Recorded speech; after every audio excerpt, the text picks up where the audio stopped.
शादी में सिर्फ दूल्हा दुल्हन को तैयारी नहीं करनी होती, बल्कि शादी में आए हुए मेहमानों की भी पूरी कोशिश होती है कि वो शादी पे प्रेजेंटेबल लग सकें। उस प्रेजेंटेशन के लिए ज़रूरी होता है कि हम कुछ काम शादी शुरू होने से पहले ही करके रख लें, ताकि जब शादी पे तैयारी शुरू हो, आप बेस लगाएं, आप अपना मेकअप स्टार्ट करें, तो कुछ काम पहले से हुए हों और आप टाइमली तैयार हो सकें और टाइमली हॉल में पहुंच सकें।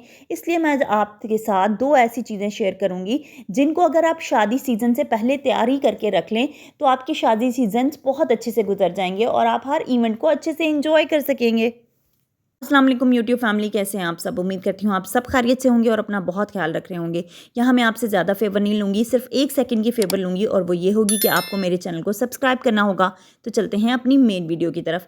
असल में शादी सीज़न में होता यह है कि जब हम जल्दी जल्दी में मेकअप तैयार करना शुरू करते हैं, लगाना शुरू करते हैं, तो हमारी बेस सही से सेट नहीं होती। उसकी एक मेन वजह ये भी होती है कि हम अपने ब्यूटी ब्लेंडर्स को वॉश करके नहीं रखते और उस वक्त जब हम बेस प्रिपेयर करना शुरू करते हैं तो हमारे ब्यूटी ब्लेंडर्स गंदे होते हैं और हमारी बेस बहुत अच्छे से सेट नहीं हो पाती। इसलिए ज़रूरी होता है कि शादी सीज़न शुरू होने से पहले ही तमाम ब्यूटी ब्लेंडर्स को वॉश करके रख लिया जाए।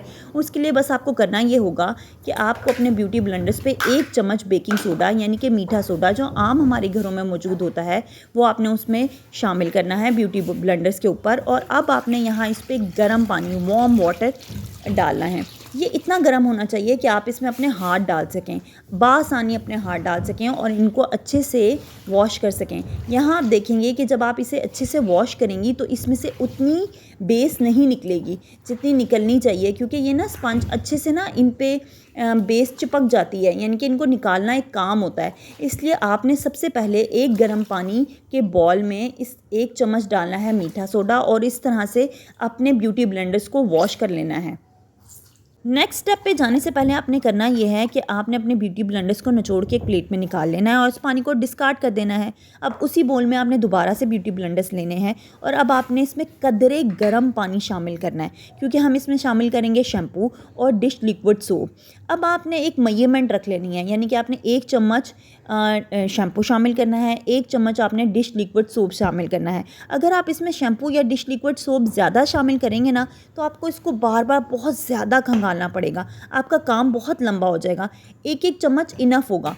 इफ़ इन केस आपके पास घर में बेबी शैम्पू मौजूद है तो फिर तो बेस्ट हो जाएगा, वो सबसे बेस्ट रहता है ब्यूटी ब्लेंडर्स को वॉश करने के लिए। लेकिन अगर नहीं हो तो आप घर में किसी भी शैम्पू से इन्हें वॉश कर सकते हैं। अब आपने इनको हल्का सा ना पुश करके, हल्का सा दबा के इस पानी में मिक्स करके छोड़ देना है। हार्डली से 15 से 20 मिनट आपने इसे छोड़ देना है और आप 15 मिनट बाद जब इस पानी को देखेंगे ना तो आपको पता चलेगा कि इन स्पंजिस ने अपनी बेस छोड़ दी है। 15 मिनट में के बाद आपको दिखाती हूँ कि ये पानी किस कलर में चेंज हो जाएगा।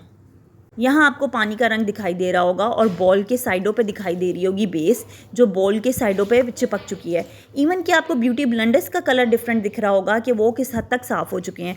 लेकिन यहाँ अभी काम ख़त्म नहीं होगा, क्योंकि इस वक्त तो इन्होंने बेस छोड़ दी है, लेकिन अब हमें स्पंज के अंदर से, ये ब्यूटी ब्लेंडर्स के अंदर से वो डिश लिक्विड सोप और शैम्पू निकालना होगा।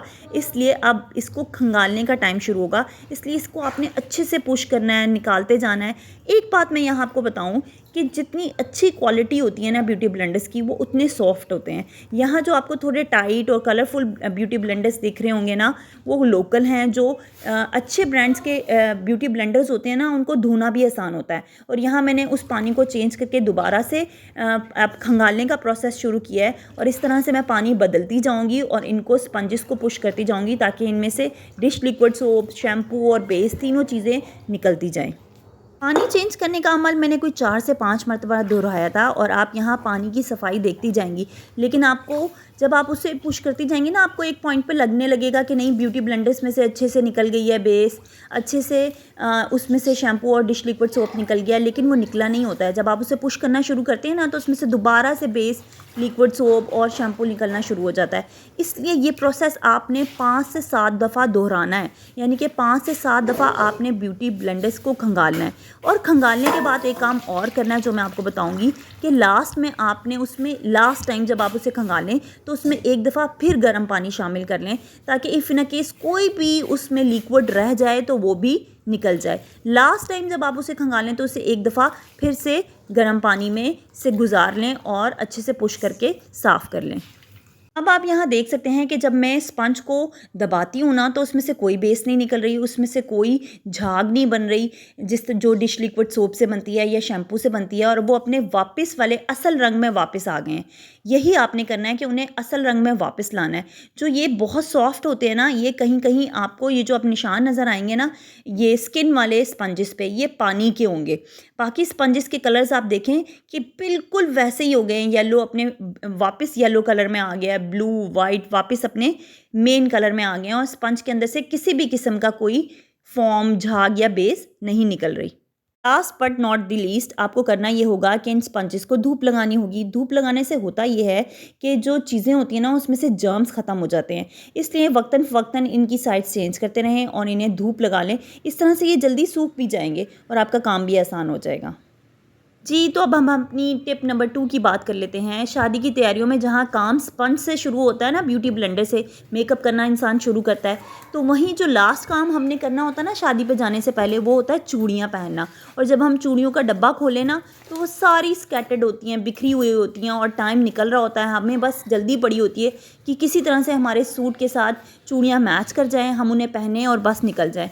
लेकिन ये काम देरी उस वक्त हो जाती है जब चूड़ियाँ इस तरह से स्कैटर्ड पड़ी हों और उनके सेट ना बने हों। इसलिए ज़रूरी होता है कि शादी सीज़न शुरू होने से पहले ही सूटों के सेट बना के रख लिए जाएँ, ताकि फटाफट पहने जाएँ और निकल जाए। इसलिए ये काम आप अपने घर पे, अपने घर में मौजूद किसी भी कार्डबोर्ड के डब्बे से कर सकते हैं जो आपके घर में मौजूद हो। बेशक वो किसी भी तरह का डब्बा हो, जैसे कि जूते का डब्बा हो सकता है, या आपके घर में कोई और जो हम ऑनलाइन चीज़ें मंगाते हैं उस तरह का कोई गत्ते का डब्बा हो सकता है।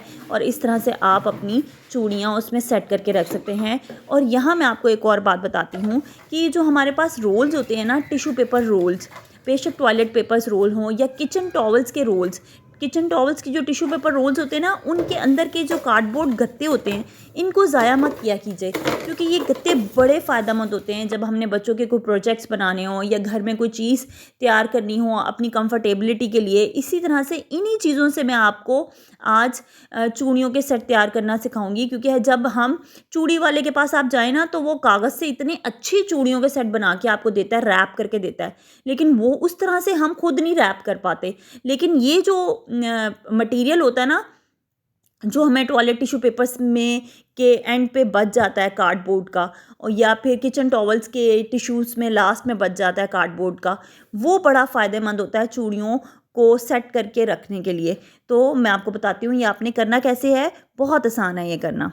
सबसे पहले आपने जिस भी डब्बे में चूड़ियों का सेट बना बना के रखने हैं ना, उसे आप किसी भी पैकिंग पेपर से, या आपके घर में कोई एक्स्ट्रा शीट पड़ी हो, उससे आप रैप करके रख लें।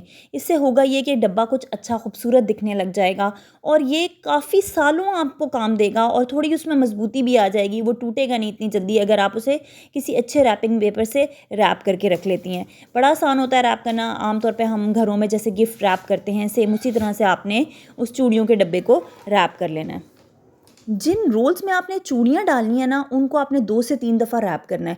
इससे होता ये है कि चूड़ियाँ हिलती नहीं हैं। ज़रा ये मोटाई में, गोलाई इनकी मोटाई में हो जाती है, और उससे चूड़ियाँ अपनी जगह नहीं छोड़ती, स्कैटर्ड नहीं होती। इसलिए जिनमें आपने चूड़ियाँ फिल करनी है, उनको 1 से 2 दफ़ा रैप कर लें और इस तरह से डब्बे के अंदर फिक्स कर लें।